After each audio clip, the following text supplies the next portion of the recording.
Hi అండి. నిన్నైతే bangles వేయించుకుందామని షాప్కి వెళ్ళినప్పుడు అయితే 10 రూపీస్ షాప్ అయితే కనిపించింది. అయితే అక్కడైతే నేను ఏమేమి తీసుకున్నానంటే పిల్లల కోసం 2 తీసుకున్నాను. ఇందులో ఒకటి పెన్ను, అలాగే ఒకటి పెన్సిల్, ఒకటి స్కేల్, ఎరేజర్, షార్ప్నర్, ఇవి 2 తెచ్చాను పాపకి బాబుకి.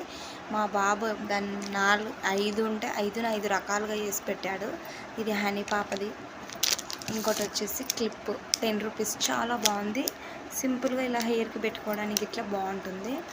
ఇవి వచ్చేసి హనీకి బ్యాంగిల్స్, డైలీ యూజ్ వేసుకోవడానికి బాగుంటాయని తీసుకొచ్చాను. అలాగే ఇది నా మిషన్ కోసం అయితే తెచ్చుకున్నాను 10 రూపీస్. అంటే నాకు 10 రూపీస్ అనగానే టేప్ ఉంది, థ్రెడ్ ఉంది, బాబిన్ ఉంది, గుండీలు కూడా ఉన్నాయి. తీసుకుందాంలే 10 రూపీస్ కదా అని తీసుకున్నాను. థ్రెడ్ అయితే సూపర్ ఉంది, క్వాలిటీ కూడా మంచిగా ఉంది. కాటన్ది థ్రెడ్, ఒక థ్రెడ్ వచ్చింది. అలాగే ఒక టేప్